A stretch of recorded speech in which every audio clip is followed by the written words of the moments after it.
علامہ طاہر اشرفی نے اس امید کا اظہار تو کیا کہ پی ٹی آئی کی قیادت ان خطوط کو واپس لے لے گی، ساتھ ہی ان کا یہ بھی کہنا تھا کہ پاکستان علماء کونسل کی مجلس شورا و عاملہ نے ملک میں توہین مذہب کے حوالے سے سیاسی اور ذاتی بنیادوں پر FIRs اور درخواستوں پر فوری اقدامات کا فیصلہ کیا ہے۔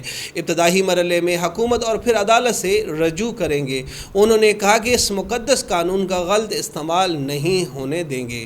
دوسری جانب PDM کے ترجمان حافظ حمداللہ نے بھی ان خطوط سے خوفزدہ ہو کر بیان دیا ہے کہ شیریں مزاری عالمی اسٹیبلشمنٹ کو پاکستان کے اندرونی سیاسی معاملات میں مداخلت پر اکسا رہی ہیں۔ ان کی پریشانی سے تو عیاں ہے کہ انہوں نے قانون کو غلط استعمال کیا تھا۔ یہی وہ نقطہ ہے جو ہر ذی شعور پاکستانی کے لبوں پر ہے کہ اس قانون کا غلط استعمال نہیں ہونا چاہیے، لیکن اس قانون کا غلط استعمال کر کون رہا ہے؟ سوال تو یہ بنتا ہے۔ علامہ صاحب اس کی بھی وضاحت فرما دیتے تو زیادہ اچھا ہوتا۔ جیسے ہی تحریک انصاف کی جانب سے عالمی اداروں کو خطوط لکھے گئے تو موجودہ حکومت کے پاؤں جلنے لگے، کیونکہ یورپی یونین اور اقوام متحدہ یا امریکہ کے سامنے کھڑے ہو کر بات کرنے کا حوصلہ موجودہ حکمرانوں میں کسی کے پاس ہوتا تو حکمران اس معاملے پر اس طرح بیک فٹ پر نہ جاتے۔ اب حکمران اپنے سیاسی مخالف عمران خان کے خلاف مذہبی کارڈ استعمال نہیں کر سکے تو اب ڈیپ فیک ٹیکنالوجی کا استعمال کر کے سیاسی مخالفین کی کردار کشی کی تیاریاں عروج پر ہیں، اور مبینہ ویڈیوز کا تذکرہ زبان زد عام ہے جس میں مبینہ طور پر عمران خان کی ذات کو نشانہ بنایا جائے گا۔ یہ ڈیپ فیک ٹیکنالوجی کیا ہے، اس کی تفصیل آپ کو تب بتائیں گے جب اس سے متعلقہ ویڈیوز سامنے آئیں گی۔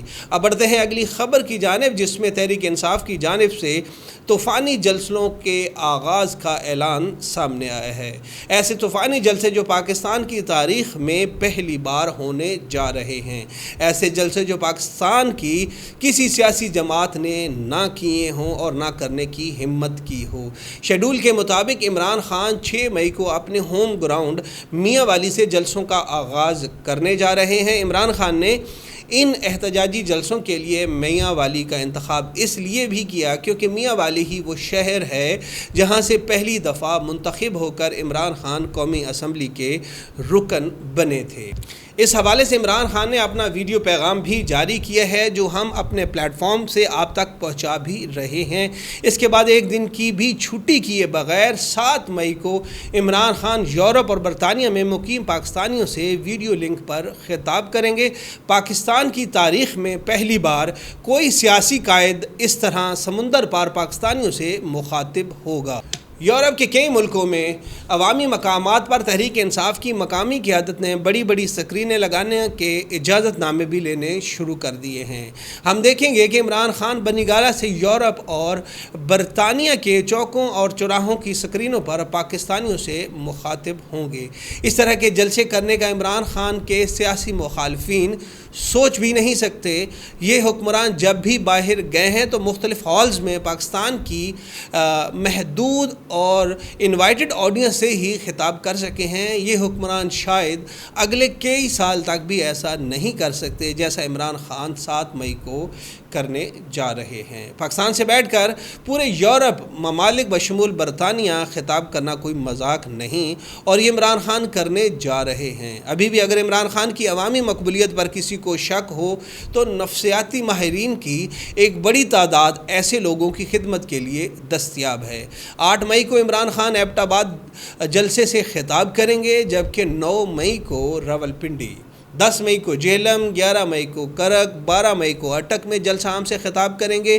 اٹک میں بھی عمران خان کے خلاف توہین مذہب کا مقدمہ درج ہے۔ 13 مئی کو مردان، 14 مئی کو سیالکوٹ، 15 مئی کو فیصل آباد، 16 مئی کو صوابی، 17 مئی کو کوہاٹ، 18 مئی کو لاہور، 19 مئی کو چکوال اور 20 مئی کو ملتان۔ یعنی 6 مئی سے 20 مئی تک بغیر کوئی چھٹی کیے پاکستان تحریک انصاف مسلسل 14 جلسے کرنے جا رہی ہے۔ اس طرح بغیر چھٹی کیے تو جنرل الیکشن میں بھی جلسے نہیں کیے جاتے۔